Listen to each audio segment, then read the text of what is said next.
All right, well, our text this morning is going to start in verse 27, but really to understand verse 27, we have to back up a little bit, because if you just look at your Bible, you'll see that verse 26 and verse 27 are both in red ink.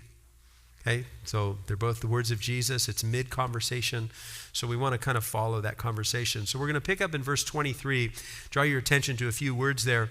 We read the hour. That's a really important word. It's a timestamp. The hour has come that the Son of Man, that's an important phrase, a descriptive title of Jesus. The hour has come that the Son of Man should be glorified. And glorified is a very important biblical concept. So we have the hour, a moment in time. The word there it's the Greek word ora, and it means a specific point in time. It's actually the point in time that up until this point in history, all history has been working towards. Okay, can't really say that about, I saw a post, yesterday, the day before, someone's birthday. It's their birthday, and they're all happy, because you're happy on your birthday because you get to be selfish. It's like a free pass to be selfish, right? You get to eat what you want, go where you want, get treated how you want. So we love that day, But and while it's an important day to us, we can't say that all history has been pointing towards your birthday. Every event in human history has all been moving towards that event when you get to pick whatever you want for breakfast. Okay, it doesn't really work that way. But there is a moment in time that all history is working towards. Okay, and in the past, at the time when Jesus is speaking, he referred to that moment as the hour, and the hour that he was talking about was his crucifixion. All of history, from the garden, from the moment man fell into sin in the garden, all of human history was on a course towards the cross of Jesus Christ. And he says, the hour is coming for the Son of Man to be glorified. Isn't that awesome? He's saying that's the point in time that we're at. Okay, so this term hour is a term that's used to speak of the cross. Verse 27 makes that clear. Most assuredly, I say, unless a grain of wheat falls to the ground and dies, it remains alone. If it dies, it produces much grain. So he's saying how the Son's going to be glorified is through his death, and his death that would be meted out upon the cross. Now, verses 25 and 26, Jesus is speaking directly to the disciples. They're the subject. And so in verse 27, he picks up his own self. It's autobiographical again. He's speaking about himself. So verse 27, our text, we read this. Now, that's another timestamp, right? It's another time word. We've got the hour that everything's working towards, which is the cross. That's a few days in Jesus' future. Right now, we are maybe Tuesday of what we call Passion Week. Okay, Jesus will be crucified on Friday. This is Tuesday. Okay, so the hour, the cross is a few days in the future. And then Jesus uses another timestamp. He says, now, right this moment, he says, now my soul is what? Troubled. 4 of you got it? Let's try it again. Verse 27, now my soul is what? Troubled. Okay? The soul of Jesus is troubled. Now, this word troubled, it's a word that I think, unfortunately, all of us are familiar with this word. All of us, when I walk through and we define this word, all of us know this word better than we wish we did. Okay? The word troubled, it's a word that speaks, in one sense, it can speak of unrest, or something being stirred up. So if you have something, the pool is completely still, and then something stirs up the pool, the kids jumping in it, or the wind blowing on it, or whatever, and suddenly it's stirred up. Okay, and so it's something that was normally calm, but something has caused it to be stirred up. The word is used in Acts chapter 17. It's used to speak of an uproar that took place in the city of Thessalonica. Thessalonica is in northern Greece. And Paul, after doing ministry in Philippi, he started heading south, ultimately down to Corinth. But he went through this city, Thessalonica. It was a large place, probably between 200,000 and 300,000 people lived in the city at the time. And Paul came in, and he started sharing the gospel there. And when he shared the gospel there, people started responding to the Lord. And there was quite a work that was happening in the city, quite a number of people coming to faith in Christ. Well, when that happened, suddenly the city went into an uproar, Luke writes in Acts chapter 17. And what happened is people from all over the city, they gathered together in protest to Paul and his companions being there and preaching the gospel. They were afraid of what the gospel was going to do to their community. They were afraid that their world was going to be turned upside down. That was the term they used. Okay? And so the whole city, whatever the normal sort of climate of that city is, cities kind of have that, right? Or towns. You go into town, you go, oh, it's a sleepy little town, right? You go, it's just kind of mellow. My brother-in-law was telling me yesterday, he was over last year in Europe, and he was telling me about this one city that he was in, and that he went for a morning run. And he said how quiet the city was. It's a big city, but in the morning, how quiet it was. And he goes for a run. You had no idea how busy this city was just getting out for an early, right as the sun's coming up kind of a run. And cities kind of have a temperament about them, right? Depending upon the size and the activity within it. Well, this Thessalonica, whatever its natural temperament was, the business lifestyle, all of it was turned up. And it was in a complete uproar because of Paul and his companions sharing the gospel. And the word that's used to describe that uproar is that the people were troubled.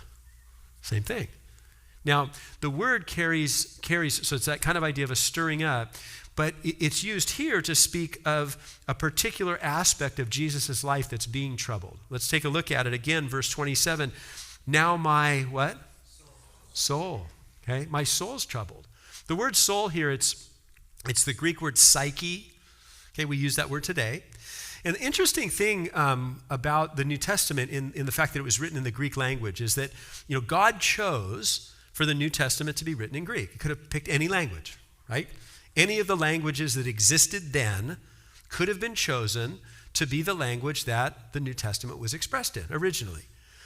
God chose the Greek language, and it seems to be because the Greek language not only had existed for hundreds of years, but the Greeks were prolific thinkers and writers.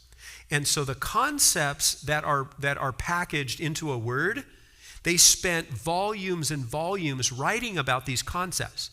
And this word psyche, the soul, this is a word that the Greek philosophers spent countless hours thinking about and dissecting and writing about and trying to understand.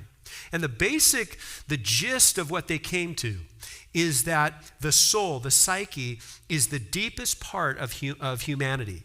It's that part of you where emotions come from. It's the part of you where your intellect takes place, and it's the part of you where your will, your desires come from, your drive comes from. So all of that is packaged up into this one little word, the deepest part of humanity. And here's what it says.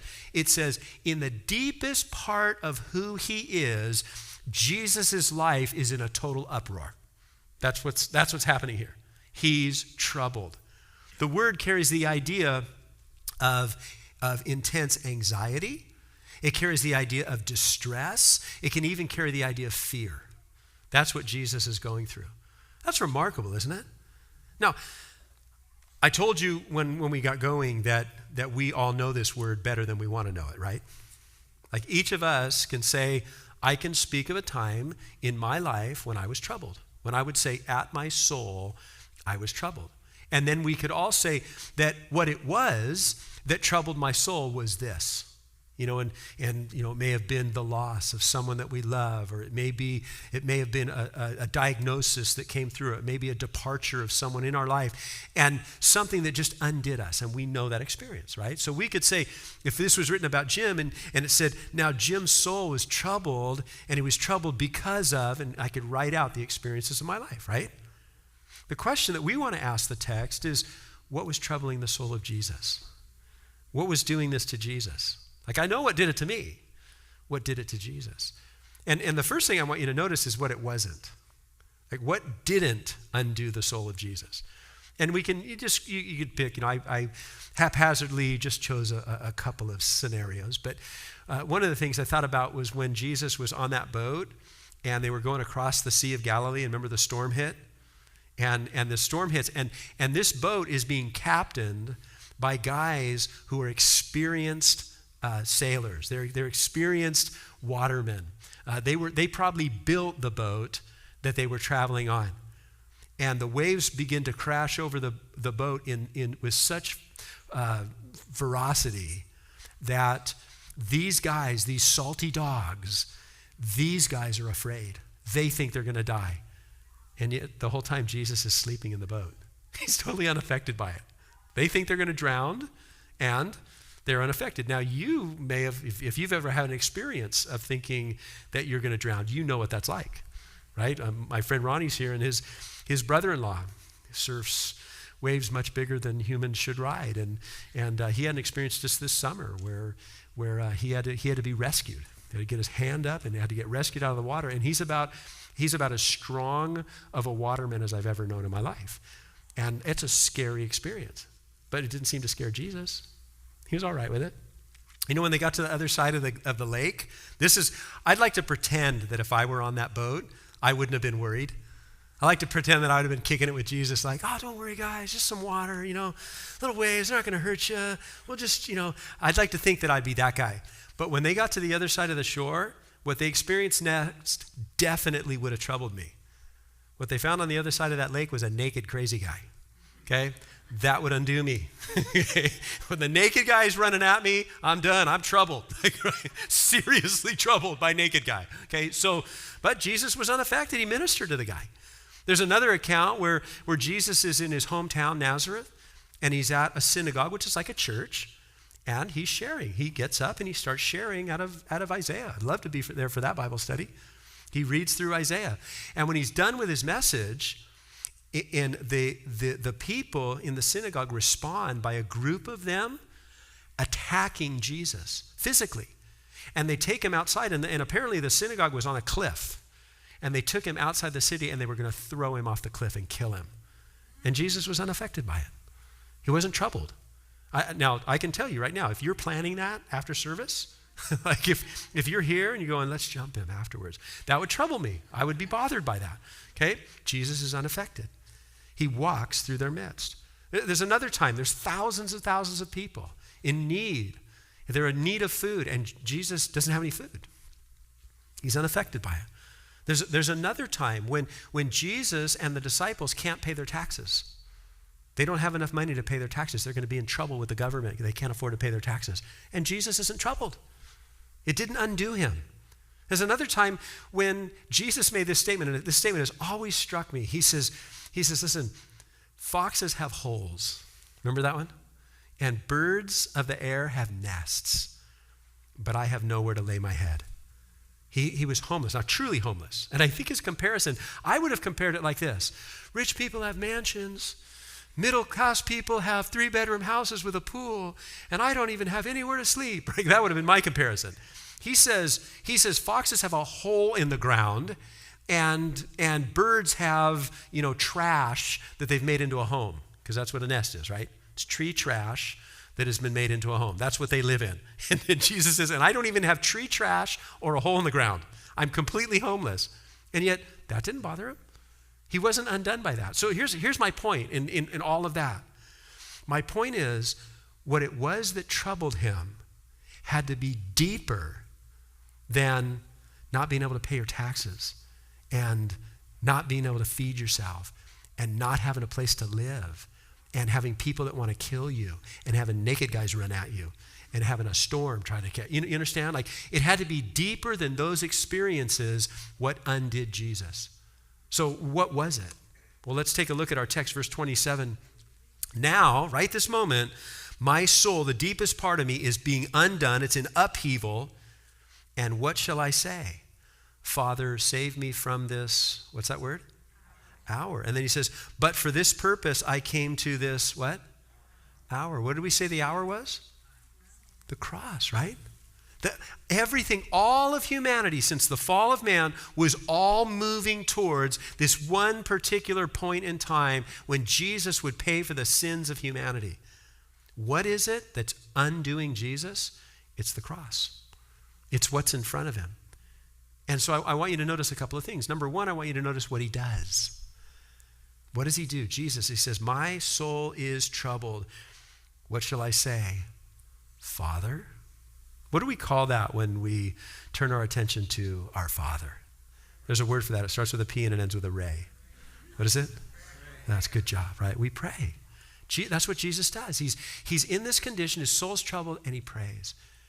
He looks to God. Ultimately, his prayer, like ours, should be, verse 28, Father, glorify your name. He knows what's coming, he just begins to pray. But I want you to see that when he's done praying, his trouble doesn't go away. And I think it's important. When he's done praying, his trouble doesn't go away. In fact, as the days unfold, again, this is probably Tuesday, as the days unfold towards the hour, towards Friday, his trouble gets worse. It gets worse. Turn with me over to chapter 18.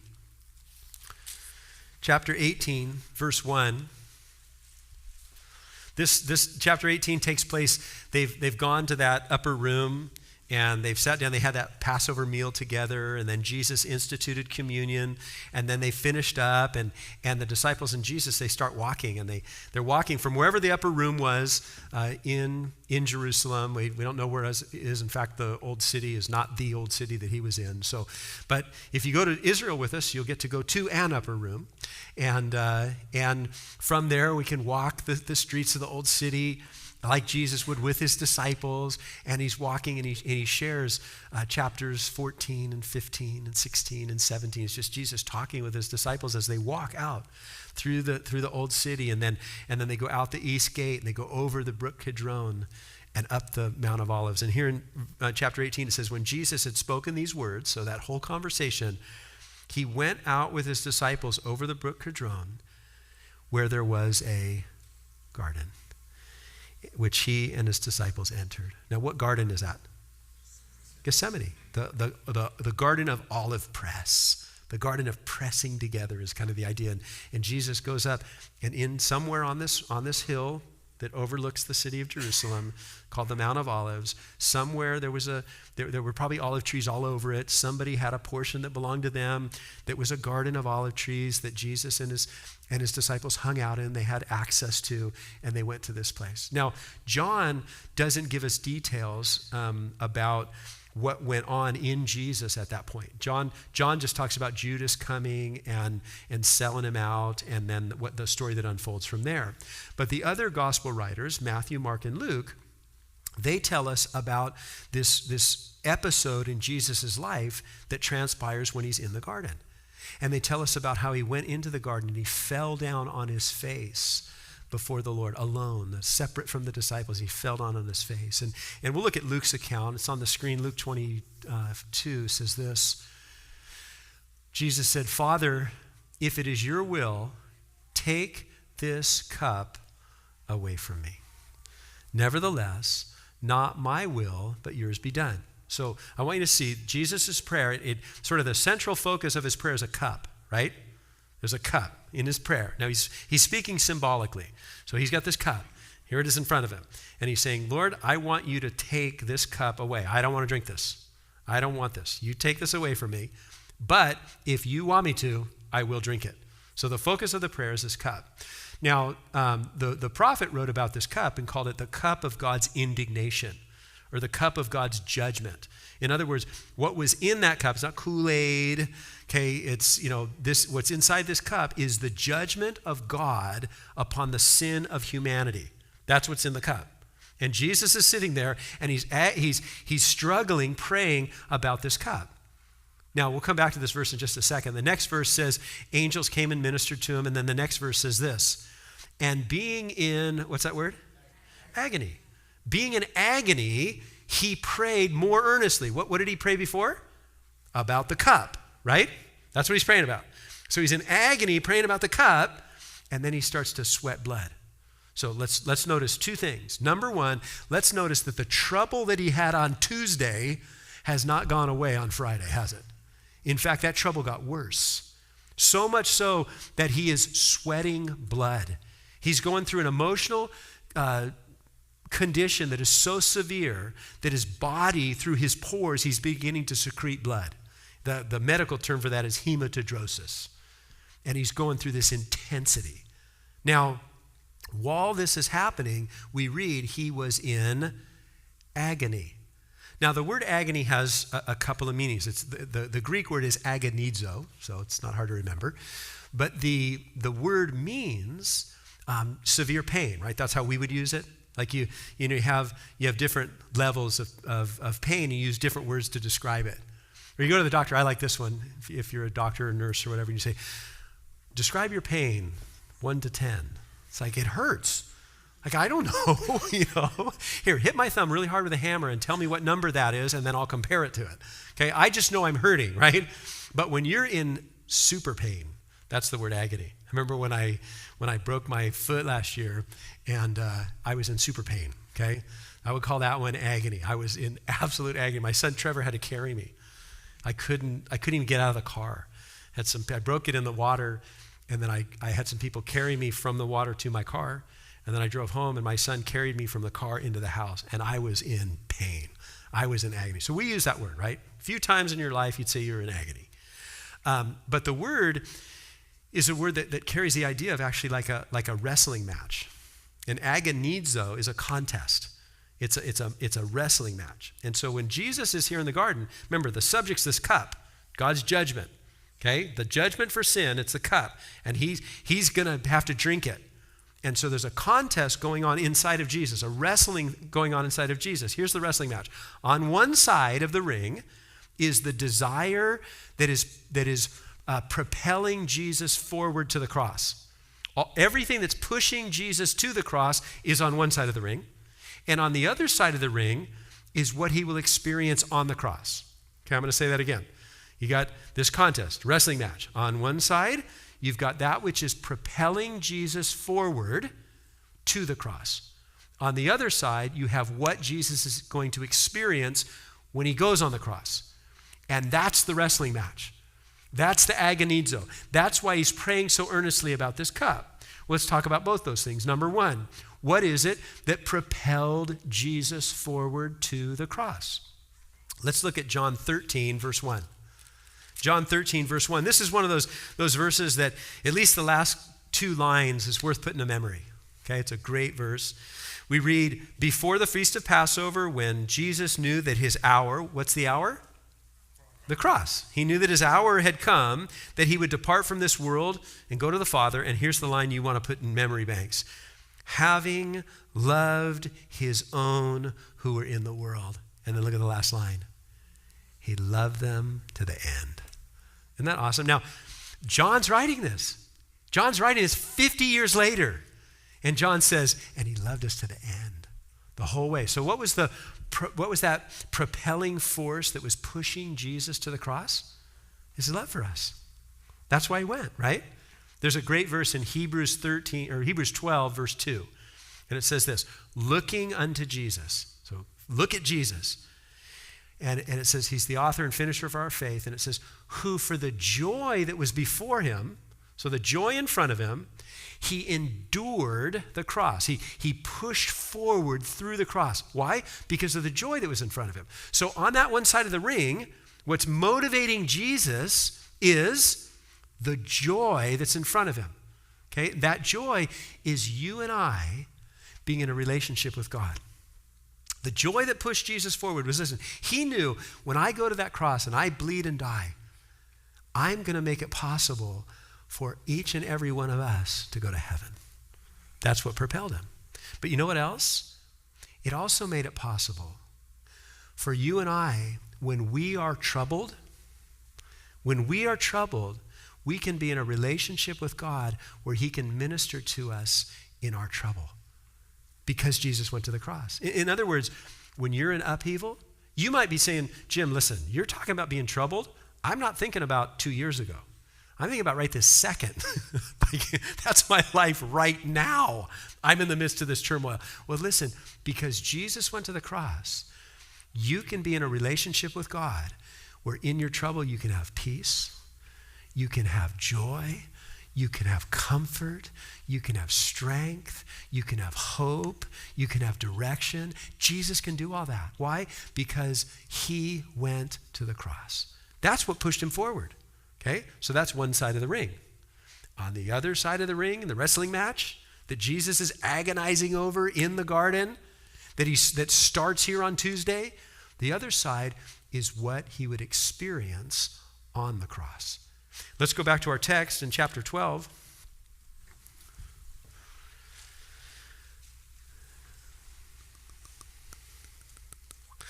And take a look with me. Jesus says, verse 28, Father, glorify your name. And then they hear a voice. And verses 28 and 29, and people don't know where the voice came from. They're trying to figure that out. And Jesus responds. He says, this voice did not come because of me, but for your sake. And then he says this, now, there's another time point, right? Okay, the hour's coming, and right now is the judgment of the world. Jesus is saying, listen, my hour has to do with judging the world. There's a judgment that's going to happen. And then he says, now the ruler of the world will be cast out. Jump with me over to verse 47, same chapter.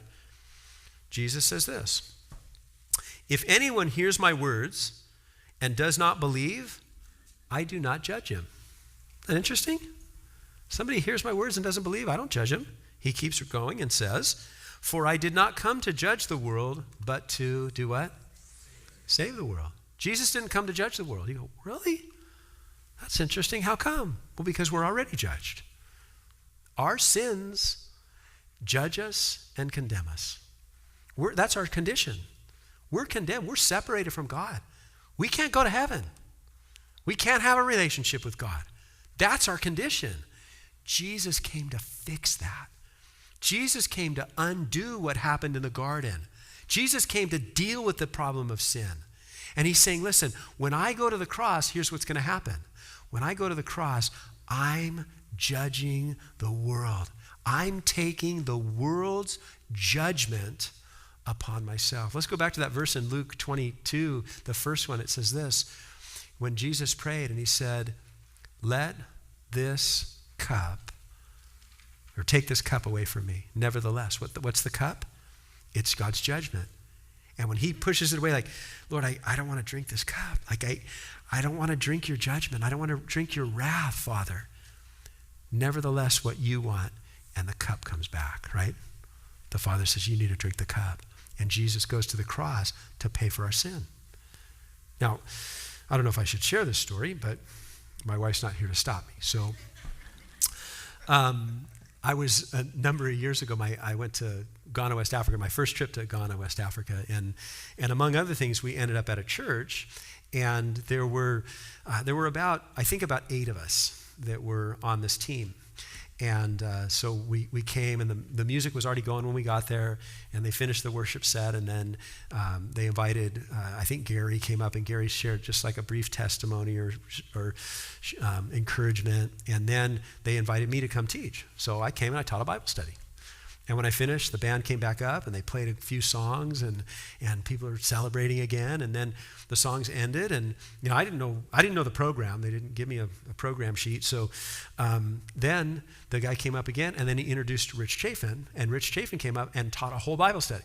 And then the band came up and they played music again. So church like 4 hours long, just like, hey, we came all this way, might as well get as much as we can. So worship, 2 Bible studies, an exhortation.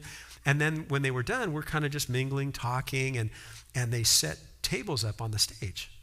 And then they put sodas out at the table and chairs. They put sodas out, and they invite us to come and all sit down around these tables. And so we sit down. The weird thing about it is all the people were still sitting in their seats, and they're just watching us. So I'm thinking, this is super awkward. So drink fast, like get this soda down. So we finish drinking the soda. Well, then they start bringing food out. And the people are just watching us.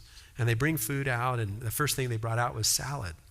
And if you've traveled in third world countries, you know that there's a basic rule where you don't eat, fruits or vegetables that don't have a husk on them that will protect them. Like you can eat like a watermelon, you can eat because the fruit of it is protected by the rind.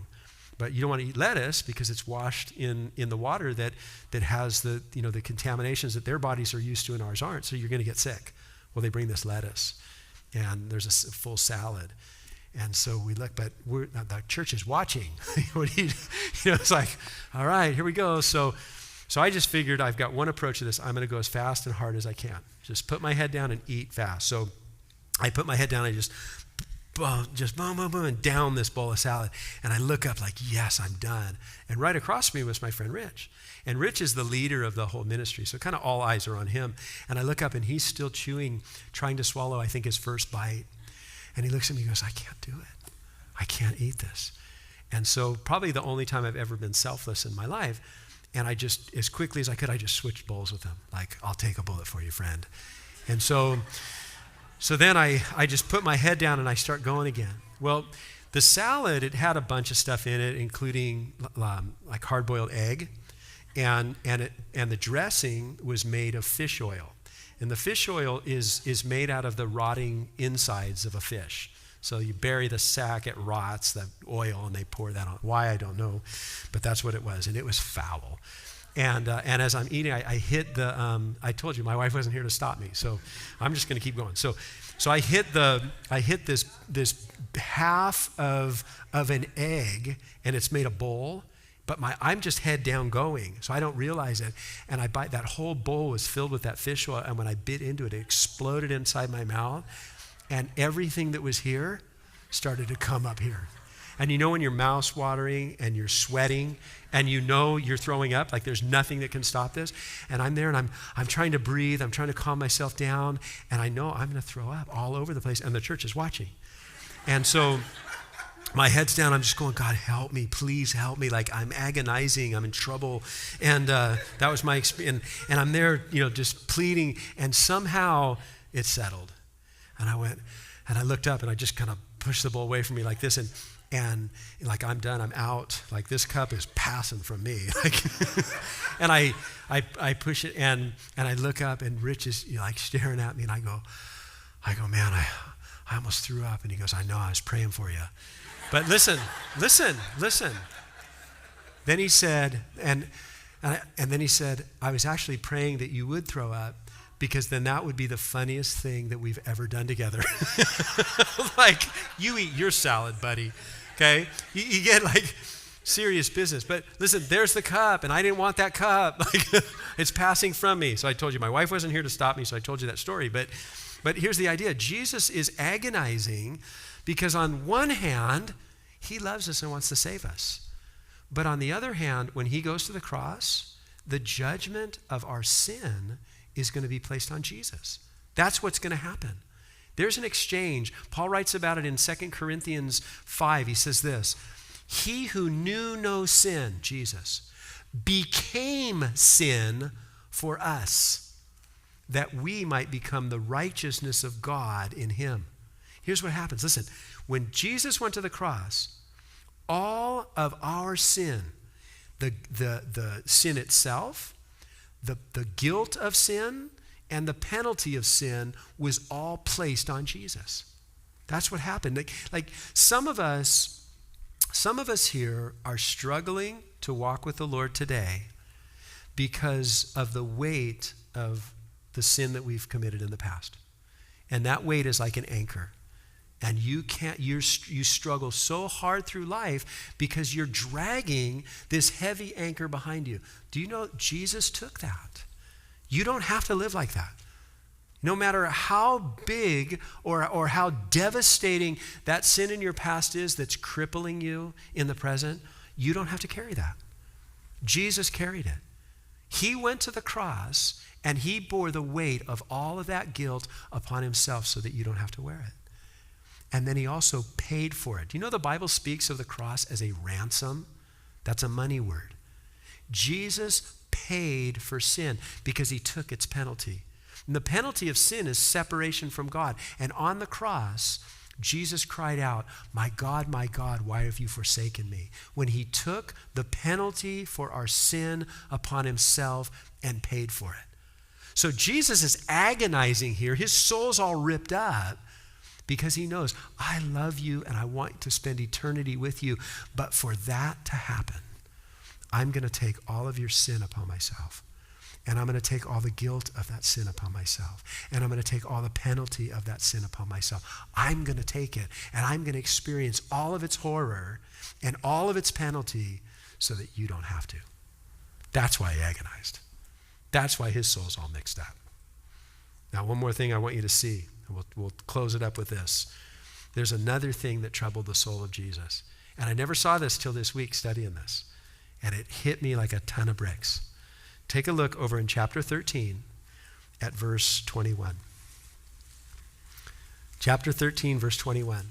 Remember, the waves, the lack of food or housing or tax money, the naked crazy guy, that didn't trouble Jesus. But the cross troubled him, and one more thing troubled him. Verse 21 says this: when Jesus had said these things, he was, what's that word? Troubled in his spirit. It's the same word. And he testified and said, he spoke out. He spoke from this trouble, and he said, most assuredly I say to you, one of you will betray me. One of you will betray me. Jesus has got 12 men, and there's others. There's sort of, that's the inner crowd, the inner circle of followers of Jesus. Then there's other, the circle gets broader. He's got these, wonderful women that were around him, involved in his ministry. And then there were other people that were disciples and followers of Jesus. But he had these 12 guys that were the closest to him, the guys that he invested in. 11 of these guys would be responsible for leading countless millions of people into a relationship with Jesus Christ. That's what they would do with their life. Their life would go on, and they would impact the world and still be impacting the world for the kingdom of heaven.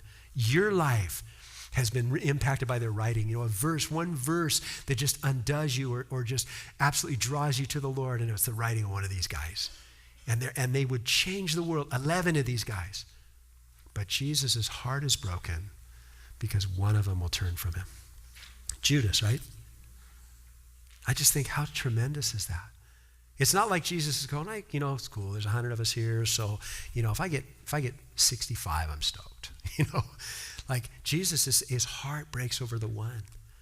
He bled and died on that cross for Judas. He wanted to work in Judas. And in fact, go back to verse 32. It says, and if I'm lifted up, this is in chapter 12, if I'm lifted up from the earth, I will draw all people to myself. Jesus is saying, my desire is to draw people. And that word draw is a word that means to drag. Okay? To drag. One last story. God will not drag you to himself against your will. That's not going to happen. If you don't want him, he's not going to force you to heaven. Okay, that's not what this means. I have an acquaintance who he's a pastor. He's also a martial arts expert. And he and his wife and some people from their church, they were down in Mexico. They were doing ministry in Mexico. And they were on a bus, and the bus door opened for people to get off. And just before the bus door closed, a man, darted out of the bus, tried to get out of the bus, grabbed his wife's purse, the pastor's wife's purse, to try to steal it. And before he knew what happened, this pastor who was trained in fighting, before this perpetrator knew it, he was on the ground with the pastor's knee in his neck, and the pastor had his arm cocked back to take a swing at him. Okay, he's like, the guy's down on the ground, like, what just happened? The pastor's wife, she's yelling, share the Lord with him, share the Lord with him. So he does, okay? Knee and neck, arm cocked back. He delivers a, salvation message to this guy, and the guy gets saved. Now, I'm questioning the sincerity of his conversion, okay? If there's a knee in your neck and an arm cocked back, it's like, it's going to take a few weeks of walking before I'm really going to believe that you meant what you said. You understand? God's not going to put his knee in your neck and force you to respond to Jesus Christ. But listen to what he will do. Even when you resist him, he'll keep coming, and he'll keep coming, and he'll keep coming. Why? Because his soul is undone by the fact of losing one. That's how much he loves us. And so if you've been resisting the Lord, resisting surrendering to the Lord, and he's not going to give up. He won't force you. His knee's not coming to your neck. But listen, he will keep coming and keep coming and keep coming because he loves you. He wants to spend eternity. He went through the cross for that.